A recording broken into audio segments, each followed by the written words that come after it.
Hi అండి. నమస్కారం. అందరూ ఎలా ఉన్నారు? బాగున్నారా? ఇంకొన్ని మంచి మాటలతో, జీవిత సత్యాలతో మీ ముందుకు వచ్చేసాను.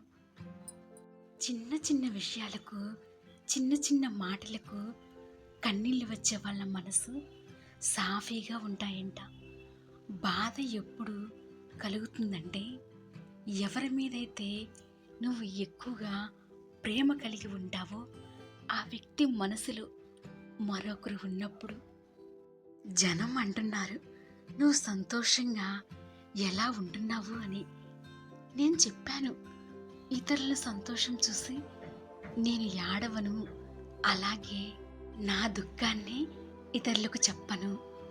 జీవితంలో ఎప్పుడైనా పొరపాట్లు జరిగితే భయపడకు, కంగారు పడకు.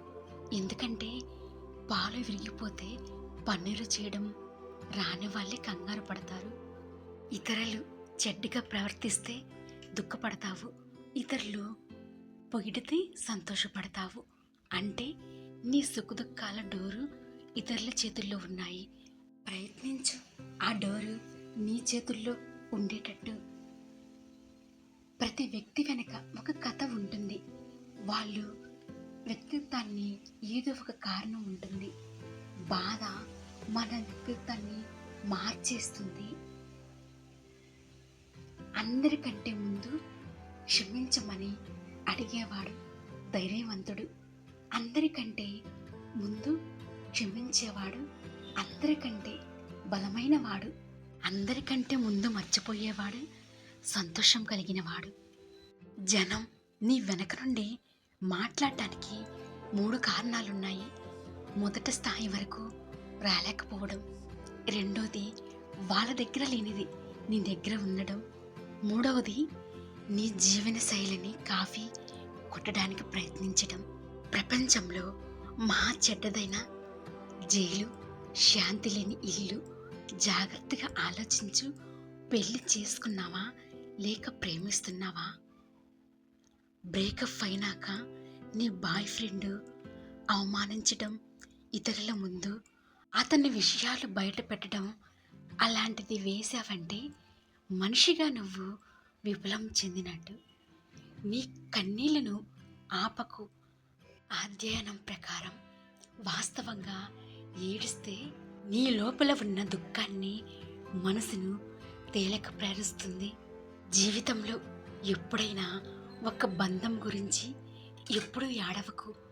ఎందుకంటే నువ్వు ఎవరి కోసమైతే ఏడుస్తావో నీ కన్నీళ్ళకి వాళ్ళు హక్కుదారులు కారు. నీ కన్నీళ్లకు హక్కుదారైన వాళ్ళు నిన్ను ఎప్పటికీ ఏడవనివ్వరు. గుర్తుంచుకోండి, ఒక మంచి నిర్ణయం తీసుకున్న తర్వాత దుఃఖం కలగడం మామూలు విషయము. శరీర స్పర్శ నిన్ను స్వస్థపరుస్తుంది. అధ్యాయం ప్రకారం హగ్గు చేసుకోవడం మరియు చేయి పట్టుకోవడం ఒత్తిడిని తగ్గిస్తుంది, నిరాశను పోగొడుతుంది, ధైర్యాన్ని ఇస్తుంది. మానసిక శాంతిని మించింది ఈ ప్రపంచంలో ఏదీ లేదు.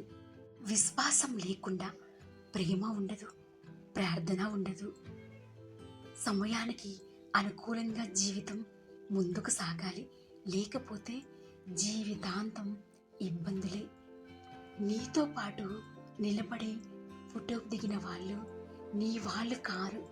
నీతో పాటు కష్టంలో నిలబడిన వాళ్ళే నీ వాళ్ళు అవుతారు. మంచి హృదయం కల వాళ్ళకు జీవితంలో ఎన్ని కష్టాలు వచ్చినా ఒంటరిగా నిలబడతారు. కానీ అలాంటి వాళ్లకు దేవుడు తోడుగా నిలబడతాడు. సుఖదుఖాలు మనకు అతిథులు లాంటి వాళ్ళు వస్తుంటారు, వెళ్తుంటారు. వాళ్ళు రాకపోతే అనుభవం ఎలా తెలుస్తుంది?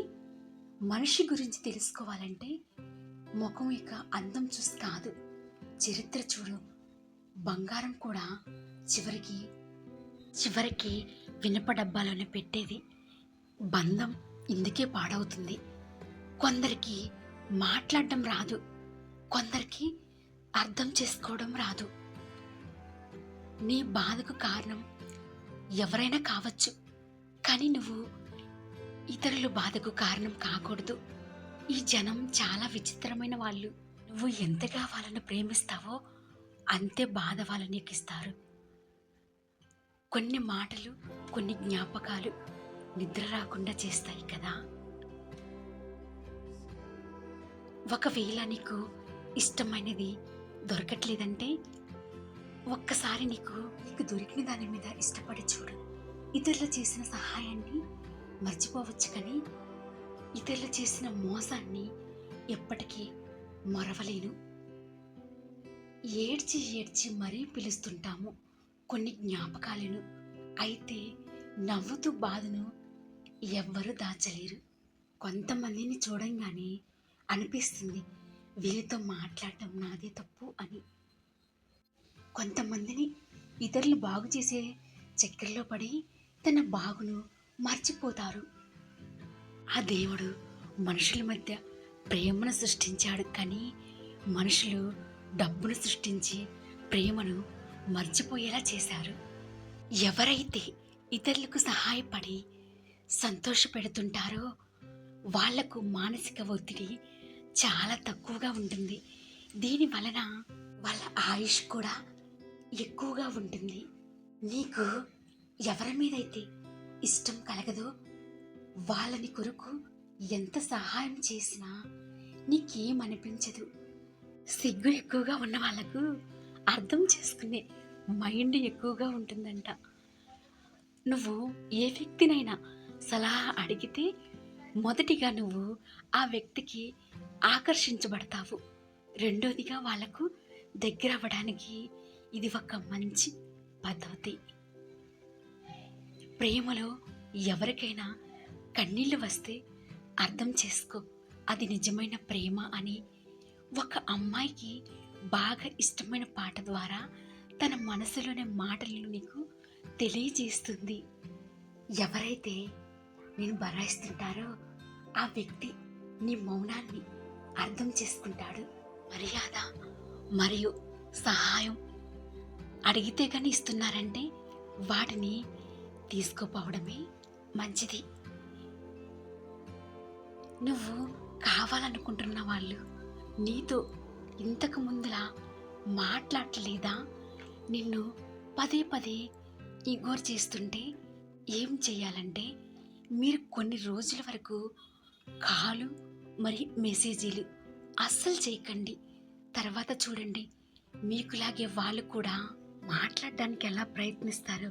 ఏ వ్యక్తి అయితే నిన్ను నీ మాటలను లెక్క చేయట్లేదో లేదా విలువ ఇవ్వట్లేదో వాళ్ళ వెంట పడ్డాడని ప్రేమ అనరు, మూర్ఖత్వం అంటారు.